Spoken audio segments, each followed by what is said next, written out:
കാലുകളേറെ വഴുതിപ്പോയി, ഒരിക്കലും ഉയരില്ല എന്നു നിലച്ചു. എന്റെ നിലവുകൾ ദൈവം മാറ്റിയെഴുതി, പിന്നെ കാൽ വഴുതുവാൻ ഇടവന്നില്ല. എന്റെ നിലവുകൾ ദൈവം മാറ്റിയെഴുതി, പിന്നെ കാൽ വഴുതുവാൻ. കൈകൾ ഉയർത്തി ഹല്ലേലൂയ ഹല്ലേലൂയ, നമ്മുടെ യേശു ജീവിക്കുന്നു. ഉറക്കെ ഉറക്കെ ഹല്ലേലൂയ ഹല്ലേലൂയ, നമ്മുടെ യേശു ജീവിക്കുന്നു. ആരാധിപ്പാൻ നമുക്ക് കാരണമുണ്ട്, കൈകൊട്ടി പാടാനേറെ കാരണമുണ്ട്. ആരാധിപ്പാൻ നമുക്ക് കാരണമുണ്ട്, കൈകൊട്ടി പാടാനേറെ കാരണം. സ്തുതിക്കട്ടെ ഹല്ലേലൂയ ഹല്ലേലൂയ യേശുവേ നന്ദി നന്ദി ഹല്ലേലൂയ. അതായത് ഇൻ കേസ് ഈ പ്രാർത്ഥന അഭിഷേകം എല്ലാം വരണത് നമ്മളൊരു പ്രത്യേകമായ ഒരവസ്ഥയിൽ ഏറ്റവും വലിയ തിരിച്ചറിവ് എന്താ? ഏറ്റവും വലിയ അവയർനെസ് എന്ന് പറഞ്ഞത് എന്താണ്? ഏറ്റവും വലിയ അവയർനെസ് എന്ന് പറഞ്ഞത് എനിക്ക് ദൈവം മാത്രമേ ഉള്ളൂ എന്നുള്ളതാണ്. മനസ്സിലായില്ലേ? ഏറ്റവും വലിയ അനുഭവം എന്താ? ഏറ്റവും വലിയ അനുഭവം എനിക്ക് ദൈവം മാത്രമേ ഉള്ളൂ. എനിക്ക് ദൈവം മാത്രമേ ഉള്ളൂ എന്ന് ഒരു വ്യക്തിക്ക് ഒരു കാലത്തും തോന്നിയിട്ടില്ലെങ്കിൽ അയാളൊരു വിശ്വാസിയല്ല ശരിക്കും. എനിക്ക് വേറെ ആരൊക്കെയുണ്ട്, എൻ്റെ കടങ്ങൾ, എൻ്റെ രോഗങ്ങൾ, അല്ലെങ്കിൽ എൻ്റെ കേസുകൾ ഒക്കെ സംരക്ഷിക്കാനും തിരക്കാനും നോക്കി നടത്താനും എനിക്ക് ഉപദേശവും നിർദ്ദേശവും തരാൻ ആരൊക്കെയോ ഉണ്ടെന്ന് നിനക്ക് വിചാരിച്ചാൽ നീ ഇപ്പോഴും ഒരു മനുഷ്യനായി തന്നെ അങ്ങ് നിലനിൽക്കുകയാണ്. നിനക്ക് ദൈവത്തിൻ്റെ ഒരു ആവശ്യം അവിടെ ഇല്ല. അപ്പോൾ എപ്പോഴും നമ്മൾ ശ്രദ്ധിക്കേണ്ട കാര്യം, നമുക്ക് ദൈവാനുഭവത്തിലേക്കുള്ള വഴികളിൽ പോകുന്നതനുസരിച്ച് കൊണ്ട് എക്സ്ട്രാക്ഷൻസ് സംഭവിക്കും. അഭിഷേകത്തിന് മുമ്പ് എക്സ്ട്രാക്ഷൻ എന്ന് പറയുന്ന സംഭവമുണ്ട്. എന്ന് വെച്ചാൽ നമ്മുടെ കൂടെ അറ്റാച്ച് ചെയ്ത് നിൽക്കുന്ന ആൾക്കാർ ദൈവം ഡിറ്റാച്ച് ചെയ്ത് കളയും. ചിലപ്പോൾ അവർ മരിച്ചു പോകും, ചിലപ്പോൾ അവർ നമ്മളോട് പിണങ്ങി മാറും, ചിലപ്പോൾ അവർക്ക് ട്രാൻസ്ഫർ ആകും, ചിലപ്പോൾ അവർ നമ്മുടെ സ്നേഹബന്ധം ഉപേക്ഷിക്കും. ഈ ഡിറ്റാച്ച്മെൻ്റ് എന്നൊക്കെ പറഞ്ഞ് ഇടിപെട്ട സമയമാണതൊക്കെ. നിങ്ങളവർക്ക് ആത്മഹത്യ ചെയ്യാൻ പറ്റിയ സമയമാണെന്ന് അല്ലല്ല, അതിജീവിക്കാൻ പറ്റിയ സമയമാണ്. കൈയിട്ടിച്ച് കർത്താനുസരിച്ച് ദൈവ പൈതലെ, നിൻ്റെ ഏകാന്തതയിലെ അല്ലെങ്കിൽ നിൻ്റെ ദൈവാഭിമുഖ്യത്തിൻ്റെ നിമിഷങ്ങളിലെ, ഏകാന്തതയിൽ നിന്ന് നമുക്ക് സംഭവമില്ല കേട്ടോ, നമുക്കുള്ള ദൈവാഭിമുഖ്യത്തിൻ്റെ നിമിഷങ്ങളാണ്. ഈ ദൈവാഭിമുഖ്യത്തിൻ്റെ നിമിഷങ്ങളിൽ നമ്മളെ സഹായിക്കുന്നത് ഈ അഭിഷേകമാണ്. അഭിഷേകം ചിലപ്പോൾ സംഗീതമായിട്ട് കിട്ടും, അഭിഷേകം ചിലപ്പോൾ പ്രാർത്ഥനയായിട്ട് കിട്ടും, അഭിഷേകം ചിലപ്പോൾ വചനമായിട്ട് കിട്ടും. 3 തരം അഭിഷേകമാണ് ഞാൻ ഇന്നുവരെ കണ്ടിരിക്കുന്നത്. എന്നിലും എൻ്റെ ജീവിതത്തിലും മറ്റുള്ളവരുടെ ജീവിതത്തിലും ഞാൻ കണ്ടിരിക്കുന്നത് 3 തരം അഭിഷേകമാണ്. എന്ന് വെച്ചാൽ ദൈവത്തെ അവർ എന്തെങ്കിലും ഒരു ഭയങ്കരമായൊരു വല്ലാത്ത, ഇപ്പോൾ പരീക്ഷയിൽ തോറ്റെന്ന് വിചാരിച്ചോ, തോറ്റെന്ന് അപ്പോൾ പരീക്ഷയിൽ തോറ്റുവെന്ന് നമുക്ക് ഫീൽ ചെയ്യണ സമയത്ത് തന്നെ അഭിഷേകം നിനക്കുണ്ടെങ്കിൽ ഉടനെ, വചനത്തിൻ്റെ അഭിഷേകം ഉണ്ടെങ്കിൽ ഉടനെ പറയും വിജയം നൽകണത് കർത്താവാണ്, വിജയം നൽകണത് കർത്താവാണ്. അപ്പോൾ കർത്താവ് എന്നായാലും എന്നെ വിജയിപ്പിക്കും. അല്ലെങ്കിൽ ഒടുവിലാണ് ഞാൻ ഉണർന്നത്. പ്രഭാഷകൻ 33 എന്നൊക്കെ വായിക്കത്തില്ലേ, 33:16 വായിച്ചുള്ളൂ. പ്രഭാഷകൻ 33:16 ഒടുവിലാണ് ഞാൻ ഉണർന്നത്. പറഞ്ഞേ, ഒടുവിലാണ് ഞാൻ ഉണർന്നത്. കാലാപെറുക്കുന്നവനെ പോലെ ഞാൻ മുന്തിരിപ്പഴം ശേഖരിക്കുന്നവരുടെ പിന്നിലായി. എന്നാൽ കർത്താവിന്റെ അനുഗ്രഹം നിമിത്തം ഞാൻ മുൻപന്തിയിലെത്തി. അപ്പോൾ സ്വാഭാവിക ദിസ് ഇസ് ലൈഫ്. അപ്പോഴേ ഇവിടെ ഒരു കോമ്പറ്റീഷൻ അല്ലേ? നമ്മളൊരു ഒറ്റക്കല്ല, ഒരു സമൂഹത്തിലാണ് നമ്മൾ നിൽക്കുന്നത്. അപ്പം ചില സമയത്ത് നമ്മളുടെ തന്നെ ഒരു കുഴപ്പം, ബുദ്ധിക്കുറവോ ഓർമ്മക്കുറവൊക്കെ കാരണം നമ്മൾ ചിലപ്പോൾ പിന്നിലായി പോകും.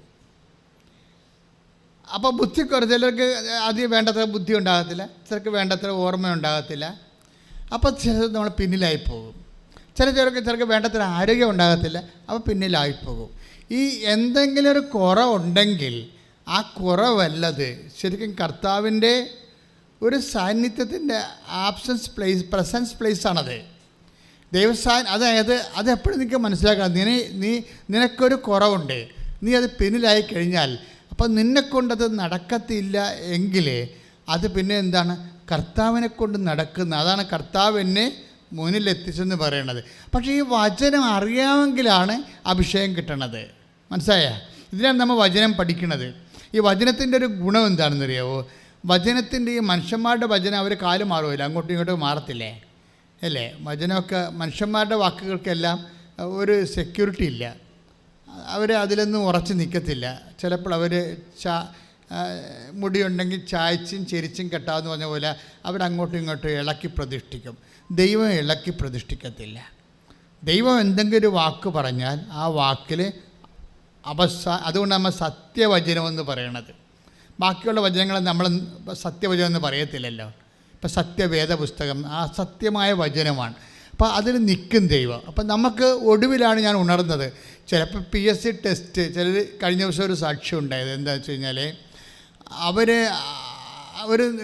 ഒരു MD ഡോക്ടറിൻ്റെ സാക്ഷ്യം ഇവിടെ ഉണ്ടായിരുന്നു. അത് ഡോക്ടറല്ല, MBBS ഡോക്ടർ, MD അഡ്മിഷൻ്റെ സാക്ഷ്യമാണ്.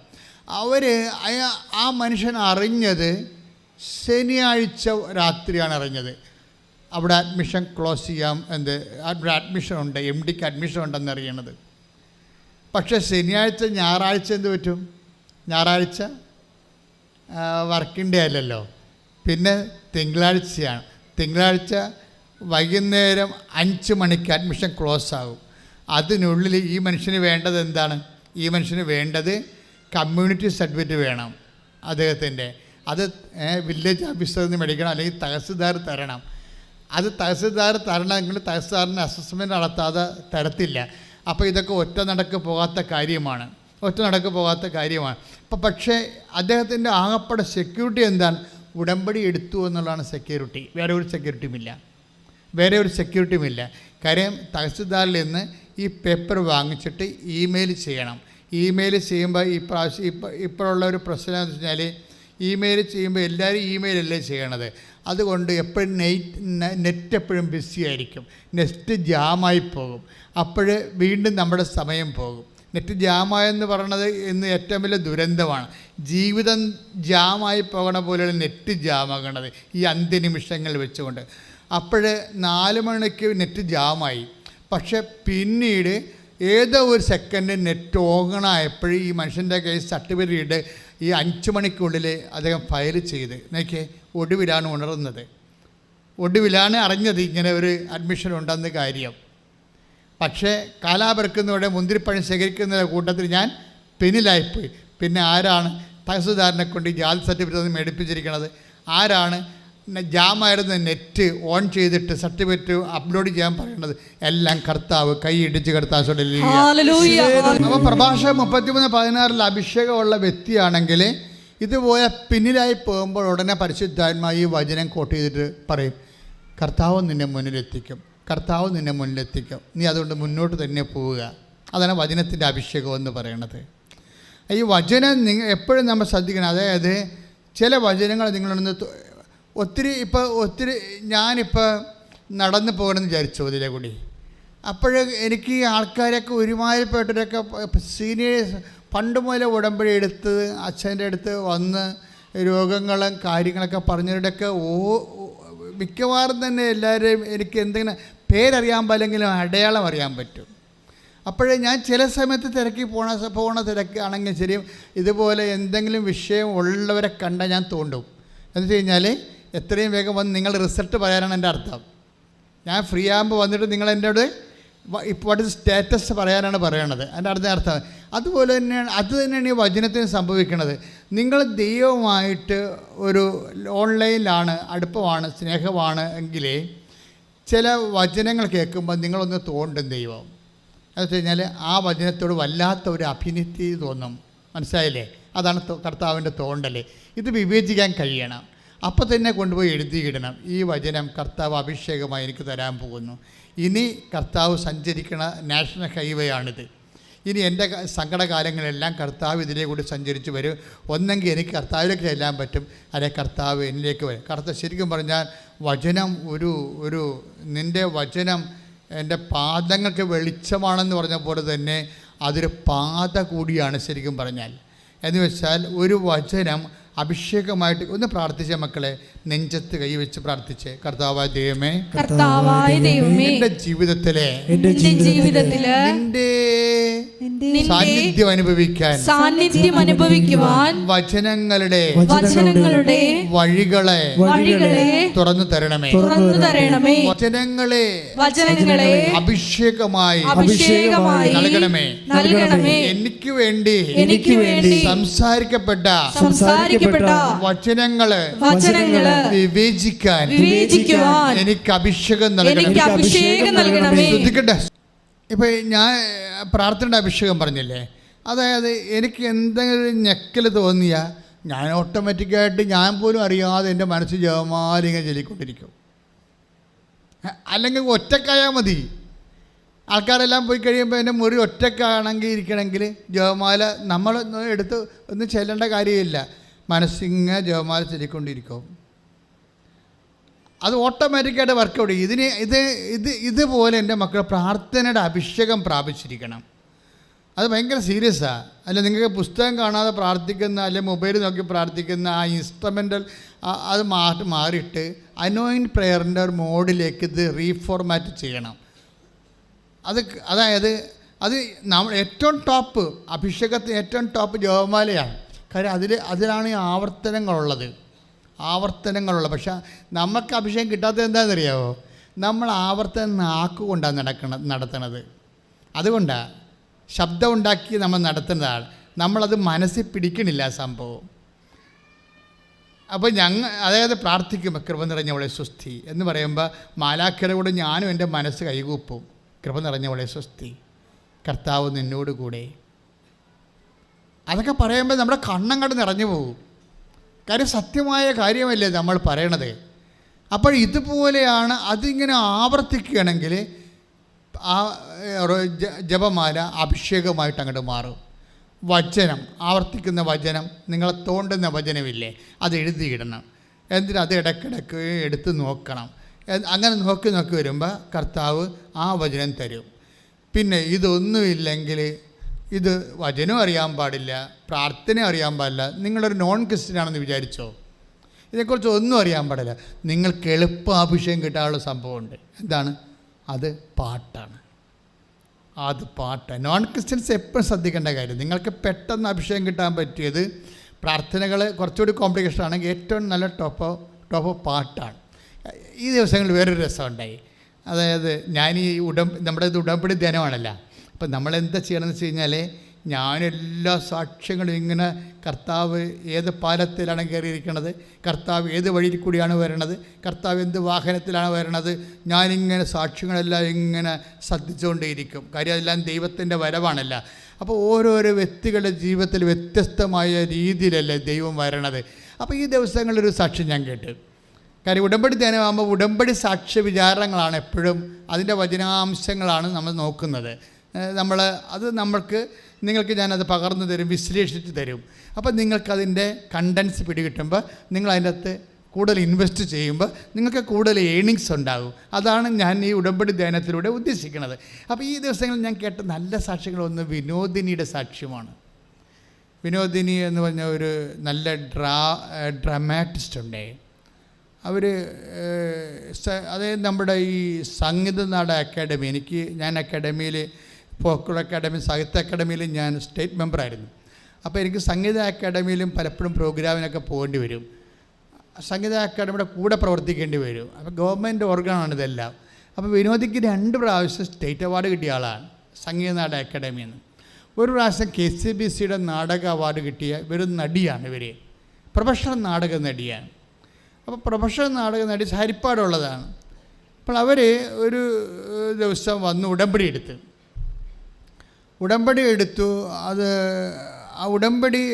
ഉടമ്പടിയിൽ അവരങ്ങനെ ജീവിക്കുകയാണ്. പക്ഷേ എന്താ പ്രശ്നം വെച്ചാൽ കോവിഡായി കഴിഞ്ഞപ്പോഴേ വിനോദിന് പറഞ്ഞത് കോവിഡായി കഴിഞ്ഞപ്പോൾ ഏറ്റവും കൂടുതൽ പ്രയാസം അനുഭവിച്ച ആൾക്കാരിൽ ഒരു ഭാഗം നാടകക്കാരാണ്. നാടകമില്ലല്ലോ. 200 ദിവസമൊക്കെ നാടകമില്ല എന്നുണ്ടെങ്കിലും കിഡ്നി വരെ പണയം വെക്കേണ്ടി വരും. 200 ദിവസമൊക്കെ നാടകമില്ലെങ്കിൽ ഇപ്പോൾ 200-300 കളിയ അല്ലെങ്കിൽ ഒരു 500 നാടകം വരെ കളിക്കുന്നവർ, ഒരു രാത്രി 2 നാടകം കളിക്കുന്ന ഗ്രൂപ്പുകളുണ്ട്. അപ്പോൾ ഇവർ പ്രൊഫഷണൽ നാടകമാണ് അവർ. പക്ഷേ ഈ കോവിഡ് വന്നതോടുകൂടി നാടകമെല്ലാം തീർന്ന് എല്ലാം കാലിയായില്ലേ, ഗ്രൗണ്ടെല്ലാം കാലിയായി. പിന്നെ ഭയങ്കര കഷ്ടപ്പാടും പട്ടിണിയും വിഷമമൊക്കെയായി. പക്ഷേ അതുപോലെ തന്നെ അവരുടെ മകൾക്കും അതുപോലെ തന്നെ ജോലിയൊന്നുമില്ല. അവർക്ക് വിവാഹമോചനം സംഭവിച്ചു. കോവിഡിൻ്റെ മേൽ വലിയ ദുരന്തകാലമാണ് അവർക്കുണ്ടായത്. അപ്പോൾ ഇങ്ങനെ ഒരു ദുരന്തത്തെ എങ്ങനെ അതിജീവിക്കുമെന്ന് അറിയാൻ പാടില്ലാതെ ഇരിക്കുന്ന സമയത്താണ് അവർ പറയുന്നത്, ഞാൻ അമ്മയെ കണ്ണെ നോക്കിയാൽ ഞങ്ങൾ അമ്മയും മകളും തമ്മിൽ ഈ ഗംഭീര ഇടിയാണ് വീട്ടിൽ. അവൾ കല്യാണം കഴിച്ച് ഡൈവേഴ്സായി വീട്ടിൽ വന്ന് നിൽക്കുകയാണ്. ഇവരാണെങ്കിൽ ജോലിയുമില്ല, അവർക്ക് വരുമാനവുമില്ല. അപ്പോൾ അവർക്ക് അല്ലാത്ത തന്നെ ബാധ്യതകളും പിന്നെ ഈ ബാധ്യത ഇടക്കും. അപ്പോൾ ഇവർ തമ്മിൽ അമ്മയും മകളും കൂടി ഗംഭീര സ്റ്റണ്ടാണ്, വീട്ടിൽ വഴക്ക എപ്പോഴും. അപ്പോൾ കുടുംബത്തിൽ സമാധാനമില്ല, സാമ്പത്തിക തകർച്ചയും എല്ലാം കൂടി ഇങ്ങനെ വിഷമിക്കുകയാണ്. ആ സമയത്താണ് ആരോ ഈ ലിങ്ക് കൊടുത്തത്. ഈ കാലത്ത് ഏറ്റവും വലിയ അനുഗ്രഹമാണേ, ചുമ്മാ നെക്കിയാൽ ആശ്വാസത്തിൻ്റെ ലിങ്കിലേക്ക് പോവും. അത് ഈ കാലത്ത് ദൈവത്തിൻ്റെ ഏറ്റവും വലിയ പരിപാലനയാണ് ഈ സോഷ്യൽ മീഡിയ എന്ന് പറയണത്. അതിലൂടെയല്ലേ എത്രയോ മനുഷ്യരാണ് ദൈവത്തെ അറിയണത്. അതിനെന്ത് വശങ്ങളുണ്ടെങ്കിലും അതിൻ്റെ നന്മ വശങ്ങളാണല്ലോ നമ്മൾ സ്വീകരിക്കേണ്ടത്. പക്ഷേ ഇവർക്ക് ഈ ലിങ്ക് കിട്ടിയോടുകൂടി എന്താണെന്ന് വെച്ചാൽ ഇവൾ കൃപാസനം തുറന്നപ്പോൾ വന്ന് ഉടമ്പടി എടുത്ത് കഴിഞ്ഞ് ഉടമ്പടിയോടുകൂടി കർത്താവ് ഇവളെ തോണ്ടും. കാര്യം വിനോദിനി ഉടമ്പടി എടുത്തു, മകളും വന്ന് വേറെ ഉടമ്പടി എടുത്തു, 2 പേരും ഉടമ്പടി എടുത്തു. ഇനി ഉടമ്പടി എടുത്ത് രസം എന്ന് വെച്ച് കഴിഞ്ഞാൽ ഇവർ ഭയങ്കര ഈ നോൺ ക്രിസ്ത്യൻസിൻ്റെ ഒക്കെ ഒരു പ്രത്യേക രീതി ഞാൻ കണ്ടുവന്നിരിക്കണത്, അവർ ഭയങ്കര പക്ക സീരിയസാണ് വിഷയങ്ങളൊക്കെ. സീരിയസ് വെച്ചാൽ പക്ക സീരിയസാണ്. അല്ലാതെ ഇനി ഉടമ്പടി എടുത്തില്ല, ഇനി അച്ഛനെ പോയി കാണണം, കുമ്പസാരിക്കണം, അടുത്ത ആഴ്ച തുടങ്ങാം, പത്രം കൊടുക്കണമല്ലേ, എവിടെ കൊടുക്കണമെന്ന് അറിയത്തില്ല. ഇനി പള്ളിയൊക്കെ പിരിയുമ്പോൾ ആരെങ്കിലും കൊണ്ട് ഏൽപ്പിക്കാം, വരട്ടെ, അല്ലെങ്കിൽ ഇൻസ്റ്റാൾമെൻറ്റിന് ആരെങ്കിലും വീട്ടിൽ വരുന്ന കൊടുത്തേക്കാം. ഇങ്ങനെയൊക്കെയാണ് ചില മാതപ്പനിക്കാർ ഉടമ്പടി എടുക്കുന്നത്. അതൊക്കെ അവിടെ കാശ് പോയത് തന്നെ. ദൈവത്തിനറിയാമല്ല നിങ്ങളുടെ കാര്യം. നിങ്ങളിതിനുള്ള ഉടമ്പടിയെല്ലാം എടുത്തിരിക്കണത് വേറെ ഏതാണ്ടാണെന്ന് നല്ല ഉടമ്പടിയാണെന്നുണ്ടെങ്കിൽ ദൈവവുമായിട്ട് നിങ്ങൾ വ്യക്തി ചെയ്യുന്ന എഗ്രിമെൻ്റ് അല്ലേ ഇത്. അപ്പോൾ അവർക്ക് ഫങ്ഷനലല്ല അവരെന്നുണ്ടെങ്കിൽ അവർക്ക് ഇടിവെട്ട അഭിഷേകത്തോടെ ഇവിടുന്ന് പോയിട്ട് 10 പേരെ അറിയിക്കുന്നതിന് വരെ അവർ 100 പേരെ ഈശോനെ അറിയിക്കും. നല്ല ഇടിച്ചു കുത്തി അവിടെ നിൽക്കും. ശരിക്കും അതൊരു ഭയങ്കര ആന്തരിക ഉത്സാഹമായിരിക്കും. അതുകൊണ്ട് ഈ വിനോദിക്ക് പെട്ടെന്ന് അഭിഷേകം കിട്ടി. അവർ പറയണത്, ഞാൻ എൻ്റെ നാടുകളിലെല്ലാം പത്രം എടുത്തുകൊണ്ട് പോയി പാട്ടും പാടിയാണത് ആൾക്കാർക്ക് കൊടുക്കണമെന്ന്. ഞാനെൻ്റെ ഹരിപ്പാടുകാരത്തിയാണ്. ഞാനെൻ്റെ നാടുകളിൽ, എൻ്റെ നാട്ടിൽ തന്നെ ഒരു നാടകക്കാരത്തിയാണല്ലോ. അപ്പോൾ ഞാൻ എൻ്റെ നാട്ടിലെല്ലാം ആൾക്കാരൊക്കെ വീടുകളിലൊക്കെ കൊണ്ടുപോയി പത്രം കൊടുക്കുന്നത് പാട്ടും പാടിയാണെന്നാണ്. അപ്പോൾ ഞാനൊരു കർത്താവ് കത്തോലിക്ക നിലയം പിടിച്ച് കൊടുക്കണവരെ ഞാൻ കണ്ടിട്ടുണ്ട്. ഇനി 5 പത്രം, ഇനി 4 പത്രം, ഇതെവിടെ കൊടുക്കുമെന്നൊക്കെ പറഞ്ഞ് നിലയം പിടിച്ച് നടക്കുന്ന ആൾക്കാരുണ്ട് ഇല്ലേ. അതാണ് വിഷയം. ഇതിനകത്ത് ഭയങ്കരമായിട്ട് ഡിഫറൻസ് ഉണ്ട് ഇത് എന്ന് വെച്ച് കഴിഞ്ഞാൽ നമ്മളത് എങ്ങനെയാണ്. അപ്പോൾ ഇവരെന്ത് പാട്ടാണ് പാടണത് അത് നിങ്ങളറിയണം. ഞാനൊരു ആ സാക്ഷ്യം കേട്ടോടുകൂടി ഇവിടെ എഴുതി വെച്ച് ദേശപ്രധാൻ്റെ പാട്ടാണ്. എന്താണ്? അരക വരണേ, സതയം തരണേ, ഇത് ഈ പാട്ട പാടുന്നവർ. അത് അവർക്കിത് അഭിഷേകമായിപ്പോയി. കാര്യം ദൈവം അവൽ നിറയണത് ഈ 4 വരി പാട്ടിലൂടെയാണ്. അത് പാടുന്തോറും ഇവർക്ക് ഇങ്ങനെ ആന്തരിക അഭിഷേകം കിട്ടിയിട്ട് ഇവർക്ക് ത്രില്ലടിക്കും. ഇവർ ഈ അഭിഷേകത്തോടുകൂടി സന്തോഷത്തോടെ ലൈറ്റ് വെയ്റ്റ് ഫെദർ ടച്ചായിട്ട് ഈ സംഭവം സിമ്പിളായിട്ട് ചെയ്യാം. ഒരു കാര്യം സിമ്പിളായിട്ട് രോഗികളെ കാണുമെന്ന് വിചാരിച്ചോ, അല്ലെങ്കിൽ നിങ്ങൾ പ്രേക്ഷിത പ്രവർത്തനം ചെയ്യണത് അത് നിങ്ങൾക്ക് സന്തോഷത്തോടെ ചെയ്യാൻ പറ്റുമെങ്കിൽ അപ്പോഴാണ് അഭിഷേകമായെന്ന് പറയുന്നതിൻ്റെ അർത്ഥം. ദുഃഖത്തോടെ ഭാരത്തോടെ ചെയ്ത അഭിഷേകമായിട്ടില്ല. കാര്യം ആധ്യാത്മിക കാര്യങ്ങൾ, ക്രിസ്തുവിന് കൊടുക്കേണ്ട കാര്യങ്ങളിൽ മൗലിക വികാരം സന്തോഷമാണ്. നോക്കിയാൽ വചനം എടുത്ത് സന്തോഷത്തോടെ പോയി തനിക്കുള്ളതെല്ലാം വിറ്റ്. ശ്രദ്ധിക്കട്ടെ മക്കളെ, ശ്രദ്ധിക്കട്ടെ. ഹല്ലേലൂയ. ഇതിങ്ങനെ കുറച്ചു നേരം പാടിക്കഴിഞ്ഞാൽ കണ്ണു നിറയും നമ്മുടെ. എന്താ കാര്യം? കർത്താവിനോട് പറയുന്നതാണ് അരികിൽ വരണേ. പിന്നെ എന്താ പറയണത്? സദയം തൊടണേ, എന്നെ തൊടണേ. എന്താണ്? സുഖമായിടും, എൻ്റെ കുടുംബത്തിൽ സമാധാനം ഉണ്ടാകും. രണ്ട് വരിയേ ഉള്ളൂ. ഇത് അഭിഷേകമായത് കൊണ്ടാണ് ഇവർ ആവർത്തിക്കുന്നത്. അല്ല പാട്ട് പാടാൻ വേണ്ടി മനഃപൂർവ്വം പാട്ട് പാടിപ്പോവുകയല്ല. ഇത് അഭിഷേകമായി കിട്ടിയത് കാരണമാണ് ഇവരിത് പ്രാർത്ഥന, അത് ആ പാട്ടിൻ്റെ രീതി മാറി അതൊരു വ്യക്തിബന്ധത്തിൻ്റെ സ്നേഹപ്രകടനമായി അങ്ങോട്ട് മാറുകയാണ്. എന്നിട്ട് ദൈവത്തോട് ഇത് പാടുമ്പോൾ നമുക്ക് വല്ലാത്ത പ്രണയവും സ്നേഹവും അങ്ങോട്ട് തോന്നും. അങ്ങനെ ദൈവസ്നേഹം തോന്നി തുടങ്ങുമ്പോൾ ദൈവത്തിന് വേണ്ടി ചെയ്യുന്ന ജോലികൾ അവർ തന്നെ അവസാന വിനോദിനിയോട് നാട്ടുകാർ പറയാൻ പറഞ്ഞു, നീ ഞങ്ങൾക്ക് വേണ്ടി പ്രാർത്ഥിക്കണേ, നീ എവിടെയാണ് പോയി ഉടമ്പടി എടുത്തത്, അവിടെ ഞങ്ങളുടെ കാര്യം കൂടി പറഞ്ഞേക്കണേ എന്ന് ചോദിക്കാൻ വേണ്ടി മാത്രം അവളുടെ പാട്ട് കേട്ടിട്ട് അവരോട് കർത്താവിൻ്റെ തിരുസന്നിധി പ്രാർത്ഥന യാചിക്കുന്ന അവസ്ഥയിലേക്ക് കാര്യങ്ങൾ മാറുകയാണ്. എന്നുവെച്ചാണ് ഇതാണ് സംഗീത അഭിഷേകം എന്ന് പറയുന്നത്. ഇതിൻ്റെ കൂടെ തന്നെ വ്യത്യസ്തങ്ങളായ വചനാഭിഷേകമുണ്ട്, പ്രാർത്ഥനാഭിഷേകമുണ്ട്. ഇങ്ങനെ ഏതെങ്കിലും ഒരു അഭിഷേകം എൻ്റെ മക്കൾ വാങ്ങിച്ചെടുക്കണം. പ്രാർത്ഥിക്കുക. കർത്താവായ ദൈവമേ, ഈ ആഴ്ചയിൽ തന്നെ എൻ്റെ ഈശോയെ നിന്നെ അറിയാൻ അനുഭവിക്കാൻ കൈമാറാൻ എനിക്ക് സംഗീതത്തിന്റെയോ പ്രാർത്ഥനയുടെയോ ജപമാലയുടെയോ തിരുവചനത്തിന്റെയോ പ്രത്യേക അഭിഷേകം നൽകണമേ. പ്രത്യേക അഭിഷേകം നൽകണമേ. ശ്രദ്ധിക്കട്ടെ. വിശുദ്ധ പരമദിവ്യകാരുണ്യത്തിന് ആരാധനയും സ്തുതിയും പുകഴ്ചയും ഉണ്ടായിരിക്കട്ടെ. അപ്പോഴേ എന്ത് സംഭവിച്ചതെന്ന് വെച്ചാൽ പെട്ടെന്ന് ദൈവിക ഇടപെടലുണ്ടാകണം ആ കുടുംബത്തിൽ.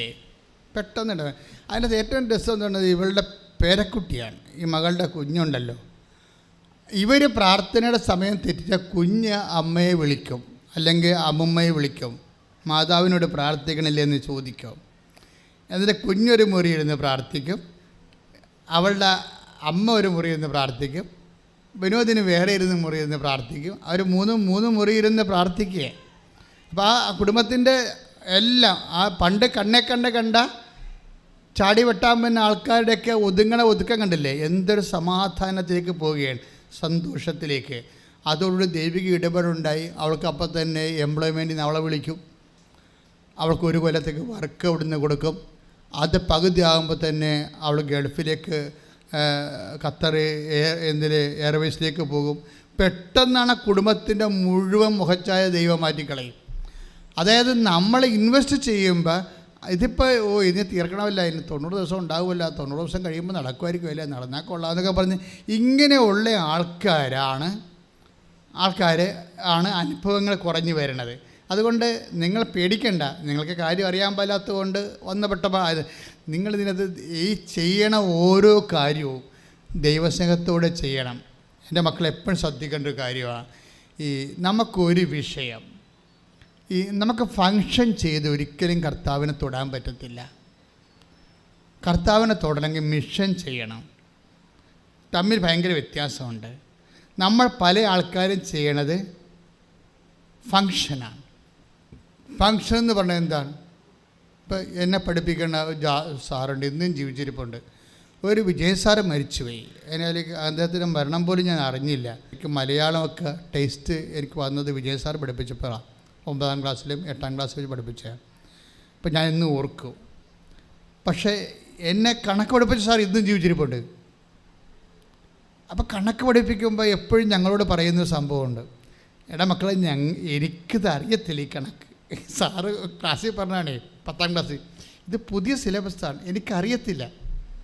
അതുകൊണ്ട് ഞാൻ വീട്ടിലിരുന്ന് കുത്തിയിരുന്ന് പഠിക്കുകയും ഞാൻ പണ്ട് BA പഠിച്ച കാര്യങ്ങളാണ് നിങ്ങളെ ഈ 10ാം ക്ലാസ്സിൽ ഞാൻ പഠിപ്പിക്കണത്. പക്ഷെ നിങ്ങൾ ഉഴപ്പരുത്, ഞാൻ ശനിയാഴ്ച വരും ഞായറാഴ്ച വരുമെന്ന് പഠിപ്പിക്കാൻ വേണ്ടി. അതായത് അദ്ദേഹത്തിന് അത് പഠിച്ചു വരുന്നതേ ഉള്ളൂ. പക്ഷേ ആ കമ്മിറ്റ്മെൻറ്റ് കണ്ടില്ലേ, ഞാൻ ശനിയാഴ്ചയും വരും നിങ്ങളെ പഠിപ്പിക്കാൻ, ഞായറാഴ്ചയും വരുമെന്ന്. കാര്യം ഞങ്ങളുടെ നാട്ടിൽ വരണമെന്നുണ്ടെങ്കിൽ ബസ്സൊന്നും വരത്തില്ല, വണ്ടി പോലും വരത്തില്ല. വണ്ടി അന്ന് ഒരു കടലിൽ കൊണ്ട് വെച്ചിട്ട് അവിടെ നിന്ന് 3 കിലോമീറ്റർ നടന്ന് വരണം.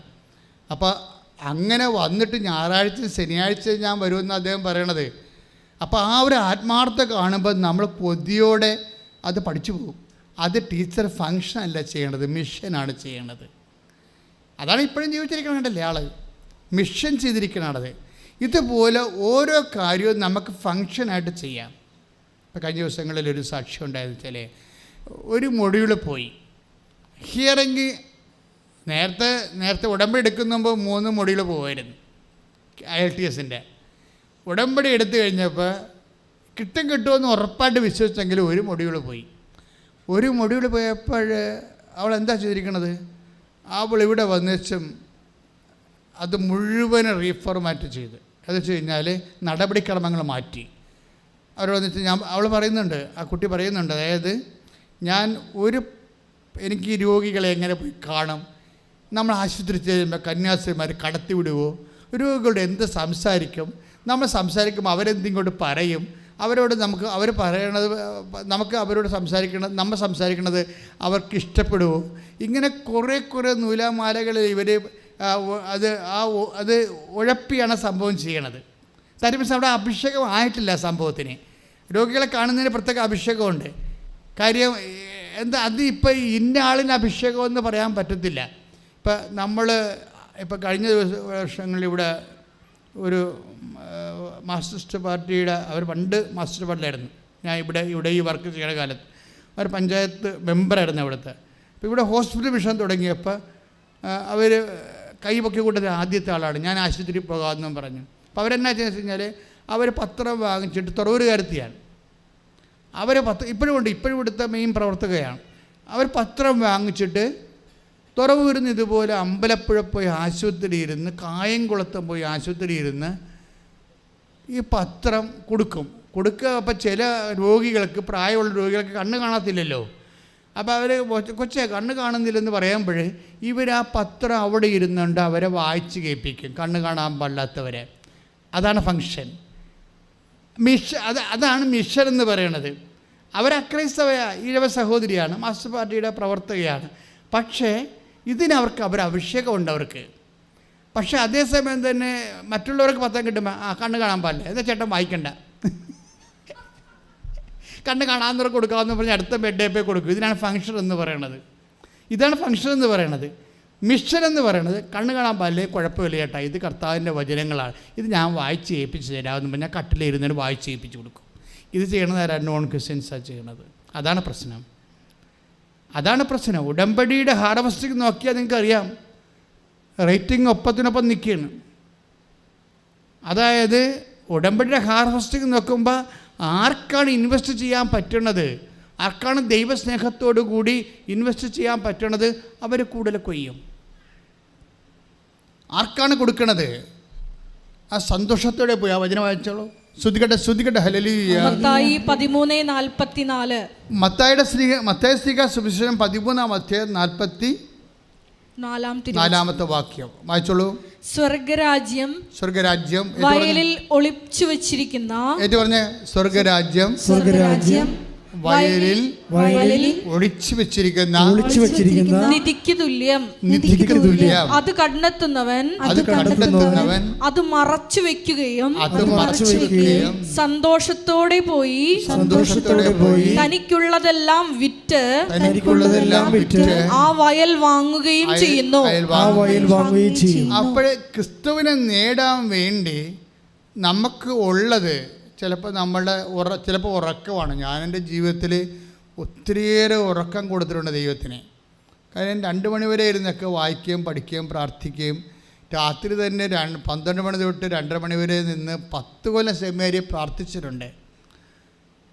അതിൻ്റെ ഭവിഷ്യത്വം ഉണ്ടാവുകയെ, ഭവിഷ്യത്തൊക്കെ കർത്താവ് നോക്കണം. അതെൻ്റെ വിഷയമല്ലെന്ന് ഞാൻ പറയും. അതെന്ത് സംഭവിച്ചു കഴിഞ്ഞാൽ അത് നമ്മൾ ചെയ്യണത് സന്തോഷത്തോടെയാണ്, അല്ലാതെ അയ്യോ ഇനി ഉറക്കം പോവില്ല, അയ്യോ ഇന്ന് അങ്ങനെ എന്തെങ്കിലും തരത്തിൽ ഇനി ഈ ഇനി 10 പത്രം കൂടി ഉണ്ടല്ലോ, ഇത് ആർക്ക് കൊടുക്കാനാണ്? കൊടുത്ത വീട്ടിൽ തന്നെ കൊടുക്കുമ്പോൾ ചില വീട്ടിൽ ചെല്ലുമ്പോൾ അവർ പറയും ഇത് ഞങ്ങൾക്ക് കിട്ടിയതാണെന്ന് പറയും. അപ്പോൾ പിന്നെ എന്തു ചെയ്യും? അപ്പോൾ ആ 2 വീട്ടിൽ ചെല്ലുമ്പോൾ പറയും ഇത് ഞങ്ങൾക്ക് കിട്ടിയതാണെന്ന് പറയും. അപ്പോൾ അങ്ങനെ പറയുമ്പോൾ കൊടുക്കാതെ പോരും, അത് കൊണ്ടുവന്ന് വീട്ടിൽ വെക്കും. അതെങ്ങനെയാണ് വീട്ടിൽ വെക്കണത്? അളിഞ്ഞ മോന്തമായിട്ടാണ് പോരണത്. അതാണ് കുഴപ്പം. മിഷനല്ല ഇപ്പം, അത് ഫങ്ഷനാണ്, അഭിഷേകമായിട്ടില്ല.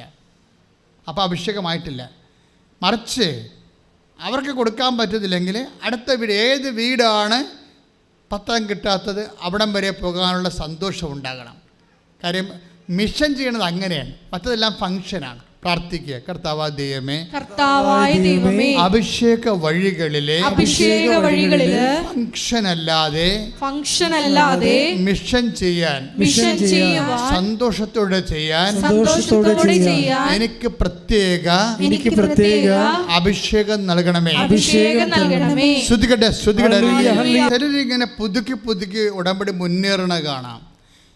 എനിക്ക് ഉടമ്പടി 2 പ്രാവശ്യം പുതുക്കി കഴിഞ്ഞാൽ എനിക്ക് നിങ്ങളോട് പറയാനുള്ള അപേക്ഷ, നിങ്ങൾ ആ വിഷയം വിട്ടുകളയണമെന്ന് ഞാൻ പറയത്തുള്ളൂ. ഇപ്പോൾ 2 പ്രാവശ്യം മീൻസ് 90/90 180 ദിവസം നിങ്ങൾ പുതുക്കി ഒരേ വിഷയം വെച്ചാൽ പുതുക്കണത് അല്ലേ? ഇനി 3-ാം പ്രാവശ്യം നിങ്ങൾ പുതുക്കുകയാണെങ്കിൽ ആ വിഷയം നിങ്ങൾ വിട്ടുകളയണം. എന്താ കാര്യം എന്നറിയാമോ? വിഷയം വെച്ചോ, പക്ഷെ അത് നിങ്ങൾ ചോദിച്ചുകൊണ്ട് നടക്കരുത്. എനിക്ക് ജോലിയില്ലല്ലോ, എനിക്ക് കല്യാണം ഇല്ലല്ലോ, എൻ്റെ ചിട്ടി വീണില്ലല്ലോ, എൻ്റെ ലോൺ പാസ്സായില്ലല്ലോ, വിഷയം ചോദിച്ചുകൊണ്ട് നടക്കരുത്. അതായത് 2 പുതുക്കി കഴിഞ്ഞാൽ പിന്നെ നിങ്ങൾ വിഷയം വിട്ടുകളയണം. പിന്നെ എന്ത് വിഷയം എടുക്കണം? വിട്ടുകളയല്ല, നിങ്ങൾ എടുക്കേണ്ട വിഷയമുണ്ട്. എടുക്കേണ്ട വിഷയം എന്ന് വെച്ച് കഴിഞ്ഞാൽ പ്രസൻസ് ഓഫ് ഗോഡാണ്. കർത്താവേ, നിൻ്റെ ആനുകൂല്യങ്ങളും അനുഗ്രഹമല്ല, നീയാണ് എനിക്ക് വേണ്ടത്, വിലപ്പെട്ടവൻ. പറഞ്ഞ മനസ്സിലായില്ലേ?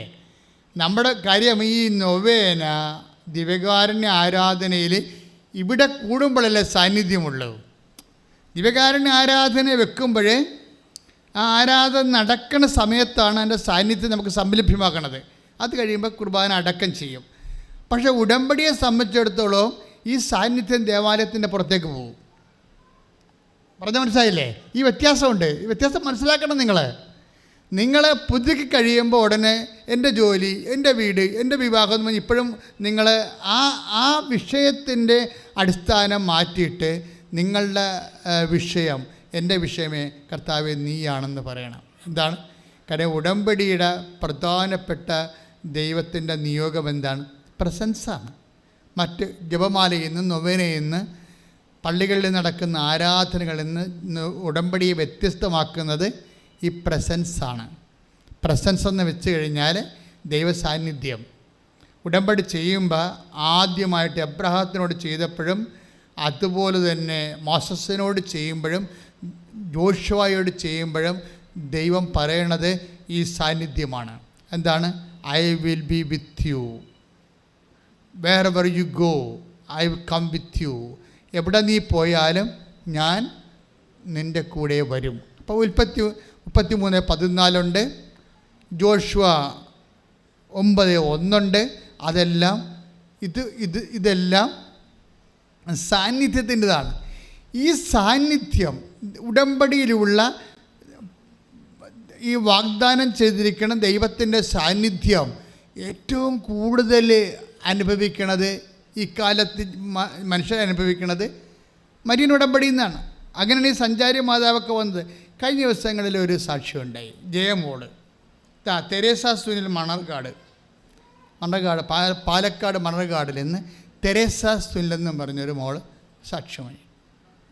അപ്പോൾ ഇവളെ പല കാലങ്ങളിൽ ഉടമ്പടി എടുക്കണം, ഉടമ്പടിക്ക് പോകണം എന്നൊക്കെ പറഞ്ഞ് ഇവൾ മനസ്സിൽ ചിന്തിക്കുന്നുണ്ട്. പക്ഷേ ഒറ്റയ്ക്ക് ഈ പാലക്കാട് മണർകാടെന്ന് അവിടെ നിന്ന് ആരാ വരുന്നതെന്നൊന്നും അറിയാൻ പാടില്ലല്ലോ. ഇപ്പോൾ അവിടെ നിന്ന് 10 പേര് വരുന്നുണ്ടെങ്കിൽ 10 സ്ഥലത്തു നിന്നല്ലേ വരണത്. മണർകാട് തന്നെ പല സ്ഥലത്തു നിന്നല്ലേ ആൾക്കാർ വരുന്നത്. അപ്പോൾ അവർക്ക് തമ്മിൽ അറിയത്തില്ല എങ്ങനെ. അപ്പോൾ ഞാനെങ്ങനെ ഒറ്റയ്ക്ക് പോകും ആലപ്പുഴ, ഞാനെങ്ങനെ ഉടമ്പടി എടുക്കും, ഉടമ്പടി എടുത്താൽ എൻ്റെ പ്രശ്നം തീരും എന്നിവർ മനസ്സിൽ പറയുന്നുണ്ട്. പണ്ട് രക്തസ്രാവക്കാർ രോഗി പറഞ്ഞ പോലെ മനുഷ്യൻ പറയണേ, അവൻ്റെ വസ്ത്രത്തിൻ്റെ വിളിമ്പിലെങ്കിലും സ്പർശിച്ചാൽ ഞാൻ സൗഖ്യം പ്രാപിക്കുമെന്ന് അവൾ ഉള്ളിൽ കരുതിയിരുന്നെന്ന് പറയത്തില്ലേ, ഈ ഉള്ളിൽ കരുതിയ ആൾക്കാർ ഇന്നുമുണ്ട്. ഈ തെരേസാസുവിനിലെ മണ്ണക്കാട്, പാലക്കാട് ഈ വിഷയമാണ്. അതായത് അവളുടെ പ്രശ്നം എന്താ? പട്ടയം കിട്ടണില്ല, അതാണ് പ്രശ്നം. പട്ടയം പുരയിടത്തിന് 10-40 സെൻറ്റ് ജീവിക്കാൻ ഭൂമിയുണ്ട്, ഈ ജീവനാംശത്തിന് പട്ടയമില്ല, അതാണ് പ്രശ്നം. അതിന് ഭയങ്കര കുരുക്കുകളും വേറെ ആൾക്കാരുടെ തർക്കങ്ങളും വേറെ ആൾക്കാരുടെ ബെൻഡ് വെപ്പും കൊണ്ട് വർഷങ്ങളായിട്ട് പട്ടയമില്ല. അതുകൊണ്ട് ഉടക്കാനും തുളക്കാനും പറ്റത്തില്ല, ലോൺ എടുക്കാൻ പറ്റത്തില്ല, ഈട് വെക്കാൻ പറ്റത്തില്ല, ഇങ്ങനെ പൊറുക്കണമെന്ന് മാത്രം. വീട് പോലും മര്യാദയ്ക്ക് റിപ്പയർ ചെയ്യാൻ പറ്റത്തില്ല, കാര്യം പറ്റിച്ചിട്ട് ചോദിക്കും. നമ്മൾ വീട് റിപ്പയർ ചെയ്യാൻ ചെല്ലുമ്പോഴും അതിൻ്റെ നമ്പർ ഇടാൻ ചെല്ലുമ്പോഴും പറ്റിച്ചിട്ട് ചോദിക്കും. അപ്പം നിന്നുറഞ്ഞു പോണ ഒരു ജീവിതമാണ്.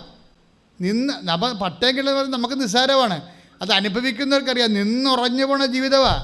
അപ്പോൾ ഈ തെരേസാസുവിൻ്റെ മനസ്സിലുണ്ട്, ആലപ്പുഴ പോയാൽ അമ്മയുടെ തുടമ്പടി ചെയ്താൽ രക്ഷപ്പെടും, പക്ഷെ ഞാനെങ്ങനെ പോകും? അതാണ് അവൾ വിചാരിക്കുന്നത്. എനിക്കറിയത്തില്ല ആരാണ് പോണത്. ആലപ്പുഴ ഒന്നും വന്നിട്ടില്ല, എറണാകുളത്ത് പോലും വന്നിട്ടില്ല. പാലക്കാട് നിന്ന് വരണവേ, ഞാൻ ഈ സൈലൻറ്റ് വാലിലൊക്കെ 2 പ്രാവശ്യം പോയത് കാരണം എനിക്കിത് സ്ഥലങ്ങളൊക്കെ കൃത്യമായിട്ട് അറിയാം. അതുപോലെ നമ്മൾ ഇപ്പോൾ സെഹ്യോനിൽ പോകുമ്പോൾ മണ്ടക്കാട് വഴിയല്ലേ ചിലർ പോകണത്, അപ്പോൾ സ്ഥലം അറിയാം. പക്ഷേ അവിടുന്ന് ആ ഇടഗ്രാമങ്ങളിൽ നിന്ന് നമ്മൾ വരികയെന്ന് വെച്ച് കഴിഞ്ഞാൽ, ഇവിടെ വരികയെന്ന് വെച്ച് കഴിഞ്ഞാൽ ഒറ്റയ്ക്ക് വരിക പാടാണ്.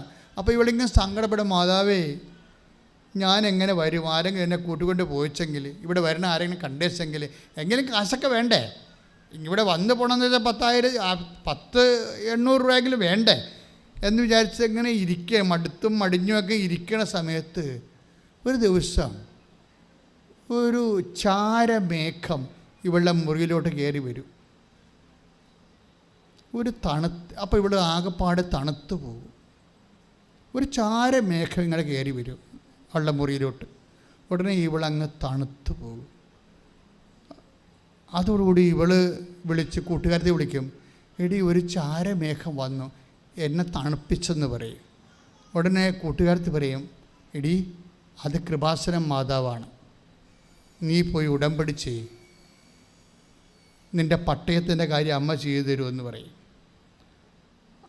ഇത് അവൾക്ക്, ഈ കൂട്ടുകാരത്തിക്ക് ഇതിനെക്കുറിച്ച് കൂട്ടുകാരത്തിലെ ബന്ധുവാണ്, ബന്ധുവിന് ഇതിനെക്കുറിച്ച് കേട്ടപ്പോൾ തന്നെ അഭിഷേകമായി. അതുകൊണ്ടാണ് പിറ്റേ ദിവസം അവൾ കാറെടുത്തുകൊണ്ട് വന്ന് ഇവളെ പിക്കപ്പ് ചെയ്ത് നേരെ ഇവിടെ കൊണ്ടുവന്ന് ഉടമ്പടി ചെയ്ത് ഒരാഴ്ചക്കുള്ളിൽ അമ്മ പട്ടയം എഴുതി കൈ കൊടുത്തു. Praise the Lord. Hallelujah. കൈയിടിച്ച്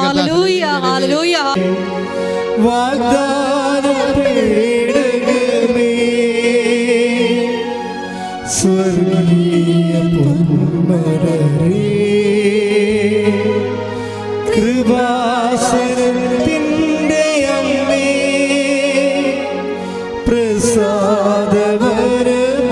പ്രസാദവരമാതാവേ, Ave Ave Ave Maria, Ave Ave Ave Maria, Ave Ave Ave Maria, Ave Ave Ave Maria. പരിശുദ്ധ പരമദിവ്യകാരുണ്യത്തിന് ആരാധനയും സ്തുതിയും പുകഴ്ചയും ഉണ്ടായിരിക്കട്ടെ. ഈ സഭയുണ്ടായിട്ട് കേൾക്കാത്ത കാര്യങ്ങളൊക്കെയാണ് ഇപ്പോൾ ആൾക്കാർ പറഞ്ഞുകൊണ്ടിരിക്കുന്നത്. അവിടെ സാക്ഷി യൂട്യൂബിൽ കിടപ്പുണ്ട്, നോക്കിയാൽ മതി. നമ്മൾക്ക് അതായത് വേറെ ഒരു ലെവലാണ് ഈ സംഭവം.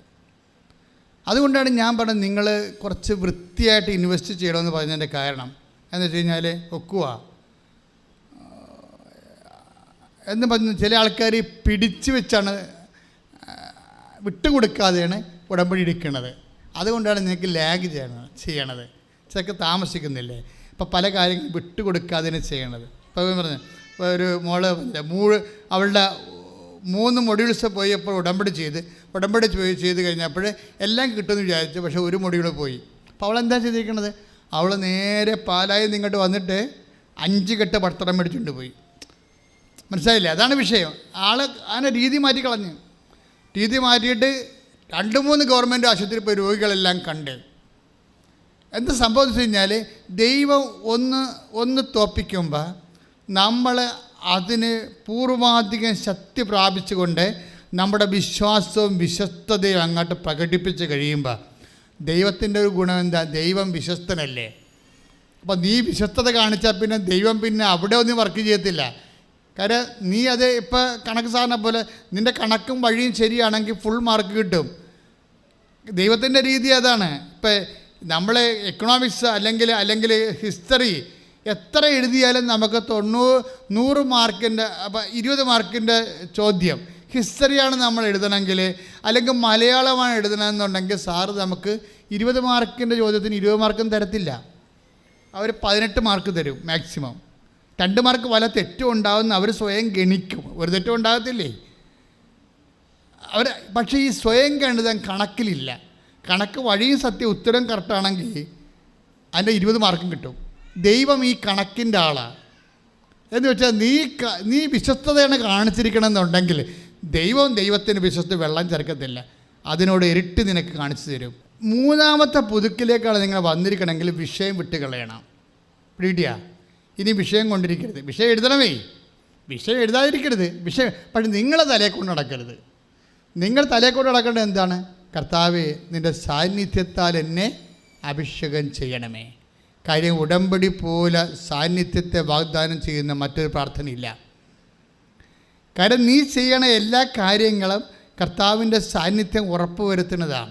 പ്രിയപ്പെട്ടവരെ, ഞാൻ സാന്നിധ്യം എന്ന് പറഞ്ഞില്ലേ, സാന്നിധ്യം എന്ന് പറയണത്, ഉടമ്പടി സാന്നിധ്യം എന്ന് പറയണത് അതിനകത്തെ പ്രകടനപരതയെക്കുറിച്ചാണ് ഞാൻ സംസാരിച്ചത്. സാന്നിധ്യം 2 തരമുണ്ട്. അലൗകികമായ സാന്നിധ്യമുണ്ട്, അല്ലേ? പരിശുദ്ധ കുർബാന നമ്മൾ സ്വീകരിക്കുമ്പോൾ വിശുദ്ധിയോടെ സ്വീകരിക്കുന്ന വ്യക്തികളിൽ കർത്താവിൻ്റെ പ്രത്യേക സാന്നിധ്യമുണ്ട്. പക്ഷേ അടയാളം കാണണമെന്ന് നിർബന്ധമില്ല. ഉടമ്പടിയിലുള്ളത് വെച്ചാൽ അടയാളം കാണും. ഇപ്പോൾ സഞ്ചാരി മാതാവ് വെന്റിലേറ്റർ വന്നെന്നൊക്കെ പറയണില്ലേ, അത് അടയാളമാണ്. ഇപ്പോൾ കഴിഞ്ഞ ദിവസങ്ങളിൽ ഒരാൾ വെന്റിലേറ്ററിലാണ്. ആ സാക്ഷ്യം കേട്ടത് നിങ്ങൾ കണ്ടു കാണുമോ അല്ലേ? വെന്റിലേറ്ററിലാണ്. അയാൾക്ക് നമ്മുടെ കൃപാസനത്തെക്കുറിച്ച് മാതാവിനെക്കുറിച്ചോ ഒന്നും അറിയത്തില്ല. അയാൾ വെന്റിലേറ്ററിലാണ്. ബ്രെയിൻ ഡെത്തിനോട് അടുത്ത് നിൽക്കണ അയാൾ. പക്ഷേ അയാളുടെ അവബോധ മനസ്സിൽ ഒരു ചാരക്കള്ള രൂപം തെളിഞ്ഞു വരും. അതായത് കാര്യം, അയാളുടെ വൈഫ് ഓൺലൈൻ ഉടമ്പടി എടുത്തിരിക്കുകയാണ്. വൈഫ് ഓൺലൈൻ ഉടമ്പടി എടുത്ത് കഴിയുമ്പോൾ കാര്യം ഹസ്ബൻഡ് എങ്ങനെയോ ഈ ഒരു അവസ്ഥയിലായി, ഐസിയിലായിപ്പോയി, വെന്റിലേറ്ററായി, ബോധമില്ല. പക്ഷേ ഈ ഓൺലൈൻ ഉടമ്പടി എടുക്കുന്നതോടുകൂടി വൈഫ് അത് കറക്റ്റായിട്ടാണ് നിറവേറുന്നത്. ഇപ്പോൾ ഓൺലൈൻ ഉടമ്പടി എന്ന് വെച്ചാൽ നേർച്ച വസ്തുക്കൾ കിട്ടത്തില്ലെന്നല്ലേ ഉള്ളൂ. ബാക്കി ഉടമ്പടിയുടെ എല്ലാ അനുഗ്രഹങ്ങളും അവർക്ക് കിട്ടുമല്ലോ. അത് വൃത്തിയായിട്ടാണ് അവർ ചെയ്യണമെന്നുണ്ടെങ്കിൽ. അപ്പോഴേ വൈഫ് ഉടമ്പടി എടുത്തപ്പോൾ സംഭവിച്ചതാണ്, ഇയാളുടെ ബോധ മനസ്സിൽ ഒരു ചാര നിറത്തിലുള്ള രൂപം പ്രത്യക്ഷപ്പെടും. കുറച്ച് കഴിയുമ്പോൾ ഇയാൾക്ക് ബോധം വരും. അതേ നേരം ബോധമില്ലാതെ കിടക്കുകയാണ്, വെന്റിലേറ്ററിലല്ല കിടക്കണത്. അതിനുശേഷം ഇയാളെ പിന്നെ അയാൾ പിക്കപ്പ് ചെയ്ത് വരികയാണ്. അപ്പോഴദ്ദേഹത്തിന് മാതാവിൻ്റെ പടം കാണിച്ചപ്പോഴാണ് അറിയണത് ഈ രൂപം ഇയാൾ മനസ്സിൽ നേരത്തെ കണ്ടതാണ്. പക്ഷേ ഈ രൂപത്തെക്കുറിച്ച് നേരത്തെ ഇയാൾക്ക് അറിയത്തില്ല. ഈ രൂപം കണ്ടപ്പോഴാണ് ഇത് കൃപാസനം മാതാവാണല്ലോ എന്ന് അദ്ദേഹം തിരിച്ചറിഞ്ഞത്. അതായത് ഇങ്ങനെയാണ് ഇതിൻ്റെ ഒരു സഞ്ചാരം എന്ന് പറയണത്. അതെന്ന് വെച്ച് കഴിഞ്ഞാൽ അമ്മ മാതാവ്, ഇപ്പം ഞാൻ എപ്പോഴും നിങ്ങൾ പറയും, 2004 ഡിസംബർ 7-ാം തീയതി പ്രത്യക്ഷപ്പെടുമ്പോൾ ദുരന്തമുണ്ടാകാൻ പോകണം, പ്രാർത്ഥിക്കണമെന്നാണ് പറഞ്ഞത്. അതിൻ്റെ ഭാഗമായിട്ടാണ് ഈ ഉടമ്പടി നമുക്ക് ദൈവം തന്നത്. അപ്പം അതുകൊണ്ട് എപ്പോഴും എൻ്റെ മക്കൾ സംഭവിക്കുന്നത്, ദൈവത്തിൻ്റെ കൂടെ ഒരു ആവശ്യമാണ് നിങ്ങൾക്ക് അടയാളങ്ങൾ കിട്ടുക എന്നത്. അടയാളം കിട്ടിയാൽ മാത്രമേ സഭ ഇതിനെക്കുറിച്ച് പഠിക്കാൻ തുടങ്ങത്തുള്ളൂ. അപ്പോൾ അതുകൊണ്ട് തന്നെ അടയാളങ്ങൾ ഇനിയും ഉണ്ടാവും. അടയാളങ്ങൾ അമ്മ ആഗ്രഹിക്കുന്നൊരു കൃപാവര പദ്ധതി കൃപാസനത്തിലും ഞങ്ങളുടെ കുടുംബത്തിലും നിറവേറണമേ എന്ന് 2015 കിട്ടിയ മധ്യസ്ഥ പ്രാർത്ഥനയുടെ അവസാനമാണ് മാതാവ് അമ്മ ആഗ്രഹിക്കുന്ന കൃപാവര പദ്ധതിയായിട്ട് ഉടമ്പടി തരണത്.